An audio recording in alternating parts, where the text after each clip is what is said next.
Welcome to The Velvet Verdict, honest conversations about how we drift apart and how we find our way back. I'm Velvet. Let's get into it. There is a strange, heavy feeling that has settled over us lately. We are more connected than ever before, yet the silence in the room often feels louder than the noise outside. You might find yourself scrolling through a feed of thousands of faces, feeling strangely unseen. You might walk into a crowded space and feel a distinct, hollow ache of isolation. This isn't a story about one side or the other. It is the shared breath we are all holding. When the world feels smaller and our connections feel thinner, the instinct to point fingers begins to grow. But in this moment, pointing won't fix the ache. We are standing at a crossroads where the old ways of relating no longer quite fit the new world we live in. The distance between us isn't just miles, it's the gap of unspoken fears, the worry of being misunderstood, the hesitation to reach out for fear of rejection. Whether you are a man or a woman, you know the weight of that hesitation. So, let's put down the blame for a moment. Let's look at the feeling itself. The crisis isn't that people are broken, it's that the bridge between us has rusted in the rain. We need to figure out how to rebuild it, not by accusing the person on the other side of it, but by understanding that we are all trying to cross the same gap. How do we start?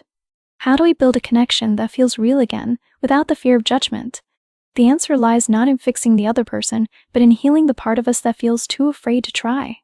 It starts with a simple, brave decision to step forward, hand in hand, and say, I am here and I want to know you. That is where the healing begins. That is where we build the bridge back to each other. The world feels smaller. Our connections feel thinner. We are surrounded by noise, yet we are starving for the quiet certainty of being truly known. This isn't a battle of the sexes. It is a shared search for connection in a fractured landscape. We have built high walls around our hearts, convinced that the person on the other side is the problem. But the truth is far more gentle and far more sad. The problem is not the other person. The problem is the fear that lives inside us all. It is the terror of vulnerability, the belief that if we show our softness, we will be hurt. Therefore, we defend, we retreat. And in doing so, we push away the very people we long to hold. Healing doesn't start with fixing the other person. It starts with healing the part of us that feels too afraid to try. It begins with a simple, brave decision to step forward, hand in hand, and say, I am here and I want to know you. This is the bridge we must build. It is not made of steel or stone, but of trust. It is constructed moment by moment, choice by choice, when we choose connection over defense, curiosity over judgment. When a man reaches out not to conquer, but to connect. When a woman cheers not to test, but to trust. The path forward is clear. We stop looking for enemies and start looking for partners in this journey of healing. We realize that the only way to win is to love, to understand, and to try again, because at the end of the day, we are not fighting each other. We are fighting for the possibility of a life that matters, a life filled with the warmth of real human connection. That is where the healing begins. That is where we build the bridge back to each other. What the data shows, the scale of the silence. The numbers paint a picture of a nation holding its breath. A staggering 20% of U.S. adults, that is roughly 52 million people, said they felt lonely for a lot of the previous day. While that figure has dipped slightly from the pandemic peak of 25% in March 2021, it remains alarmingly high, up from 17% at the start of 2024. This isn't just a feeling of being alone, it is a crisis of connection that fuels deeper suffering. In a comprehensive survey from May 2024, 21% of adults reported feeling lonely, and among those who do, 81% are also grappling with anxiety or depression. The isolation is so profound that 61% of lonely adults say they simply don't have enough close friends or family, while 67% feel they are not part of any meaningful groups. These statistics reveal a landscape where the very fabric of our social lives is fraying. For men and women alike, the silence is loud. It is the quiet desperation of sitting with your thoughts when you would rather share a laugh with someone. The scale of loneliness is not a personal failure. It is a shared condition that demands our collective attention. It is the reason we are here, to acknowledge the weight of these numbers and to begin the gentle work of lifting them. What the data shows, the gender split in support. The numbers reveal something profound about how we navigate our inner lives. While the scale of loneliness is universal, the path we take to heal it often diverges sharply based on gender. It turns out that the gap isn't necessarily in the number of friends we have, but rather in who we feel safe enough to share our deepest burdens with. Research shows that women are significantly more likely than men to turn to a close friend for emotional support. over half of women say they would be extremely or very likely to confide in a friend, compared to just over a third of men. This suggests that for many women, the bridge to healing is built on the foundation of intimate friendship. When that friendship feels unavailable, women look elsewhere. They are far more likely than men to turn to other family members for comfort, and they are also more inclined to seek out a mental health professional. This pattern points to a culture of vulnerability where women feel authorized to ask for help, to lay down their guard, and to receive it. Men, however, present a different picture. While they are actually slightly more likely to report having 5 or more close friends, they are much less likely to use that connection for emotional unburdening. The friends men have may be there for shared activities or laughter, but the door to the heart often remains slightly ajar. This isn't a failure of character, it is a difference in the architecture of trust. Understanding this split is the first step toward building a bridge. It means we must learn to meet men where they are, respecting the value of their friendships while gently inviting them into the space of vulnerability that women have long occupied. Healing happens when both sides learn to cross over. What the data shows, the partner paradox.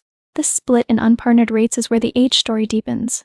While women are more likely to be unpartnered overall, the older half of the population tells a different tale. Among adults 65 and older, 51% of women are unpartnered compared with only 29% of men.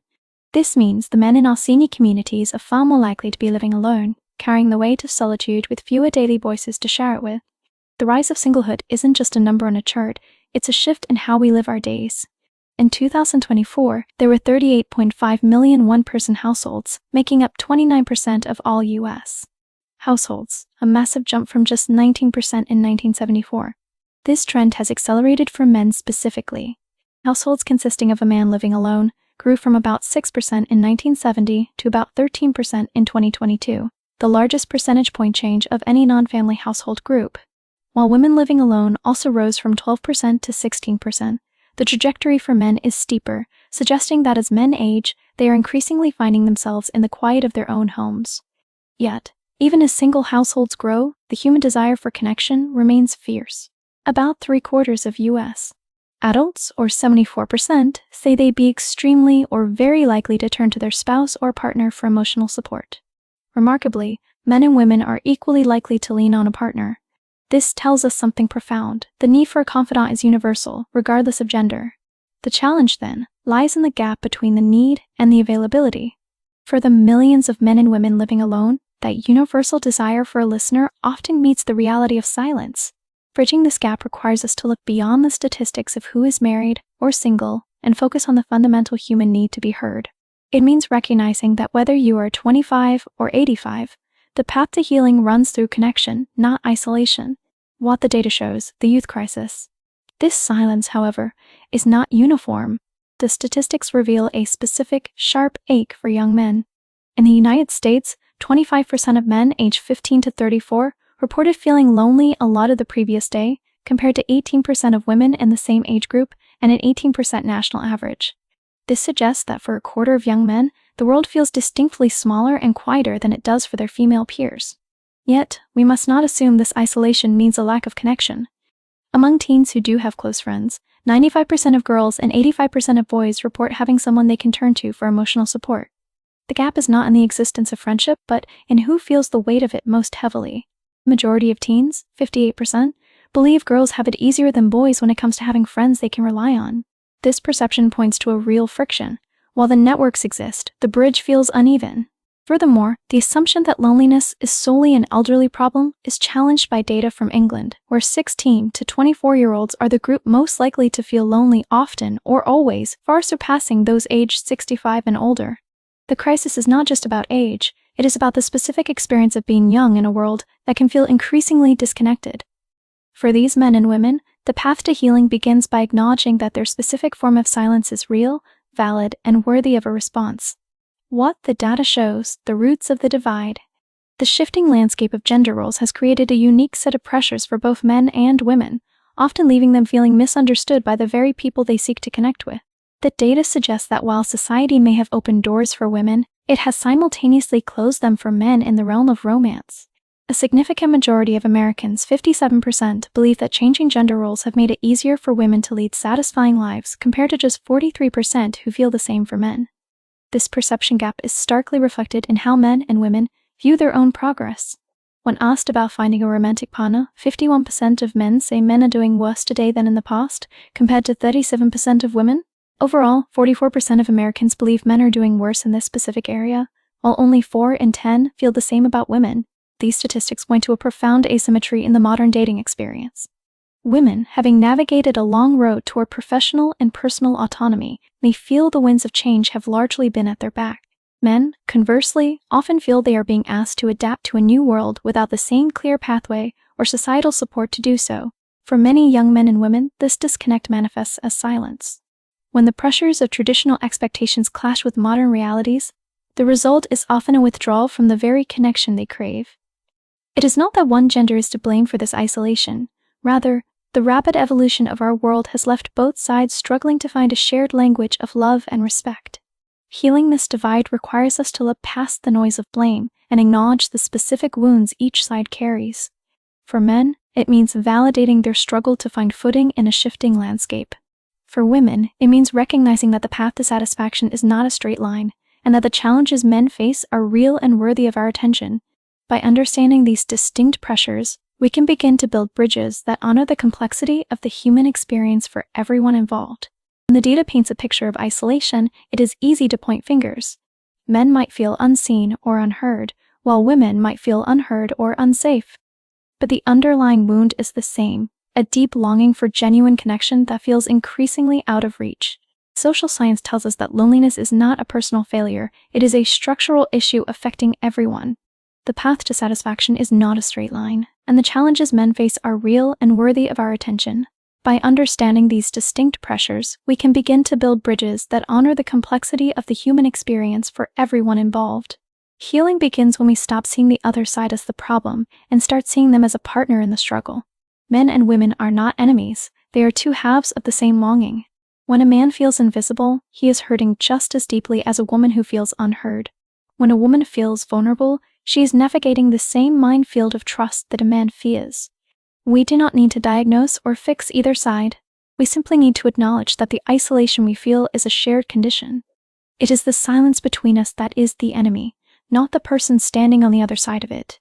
By extending a hand without accusation, we do more than offer connection. We validate the very real pain that brings us here. This is the direction. Move from blame to bridge building. Recognize that your pain is not a weapon against the other, but an invitation to connect.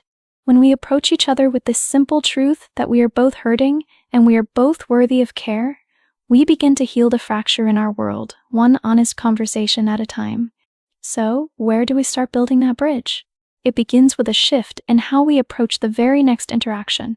For men, the direction is simple. Practice vulnerability as an act of courage, not weakness. It is the willingness to say, I am struggling, or I feel left out, without immediately trying to fix it or defend your position. When you share your inner landscape, you give her permission to do the same. You are handing her the key to your heart, and that is the most inviting thing you can offer. For women, the direction is to practice invitation. This means actively creating space for connection rather than waiting for it to happen. It is the gentle nudge, the question asked with genuine curiosity, the moment you say, I'd love to hear your thoughts on this. When you invite him in, you signal that his presence matters, that his voice is welcome, and that you are not just waiting for him to figure it out. These are not grand gestures. They are small, consistent actions that signal trust. When a man shares a feeling and a woman responds with listening rather than judgment, a tiny crack in the isolation fills with light. When a woman extends an invitation and a man shows up with his authentic self, the distance shrinks. Remember, you are not responsible for fixing the other person's heart. You are only responsible for being honest with your own and for extending a hand. If he shares with you, listen. If you share with him, let it land. If you invite him, mean it. In these small moments of mutual openness, we do not just survive the loneliness, we begin to dismantle it together. Start with one honest sentence today. That is how the bridge is built. TACAP is not a verdict on character, it is a map of opportunity. It tells us that the very institution most of us fear, marriage or a committed partnership, is actually the single strongest predictor of thriving for millions of Americans. The data suggests that when we commit to one another, we do not just find a home, we find a buffer against the very loneliness that is rising in our communities. But let us be clear, the statistics describe a trend, not a destiny for every individual couple. Some marriages struggle. Some never married lives flourish. The point is not to shame the single, nor to idealize the married. The point is to recognize that connection, deep and mutual, is the engine of human well-being. When the world feels smaller, a person who is truly known is a sanctuary. This brings us back to the bridge. The data shows us why the bridge matters. It is the responsibility of each of us to build it. You cannot force someone to cross it, and you cannot build it alone, but you can lay the first stone. If you are a man and you feel the distance growing, try this. Share one feeling you have, something small and real, with the woman in your life. If you are a woman, try this. Invite the man in your life into your inner world, not with a demand, but with an opening. Healing is a two-way street. It requires the courage of the person on the other side to step forward, and the grace of the person receiving them to stay steady. When we reach out without accusation, and when we listen without judgment, we do more than just fill a statistic. We restore the fundamental trust that says, "You are not alone in this." The bridge is built one honest sentence at a time. Start with yours. Cappy. The rest will follow. This episode was written by a human and assisted by AI. If you liked the video, please like and subscribe, and please tell a friend. If you have a positive comment, please post it. We would love to read them and see if we are helping anyone. And if you have positive feedback, we would like to hear that as well. Thank you, everyone. God bless. See you in the next one.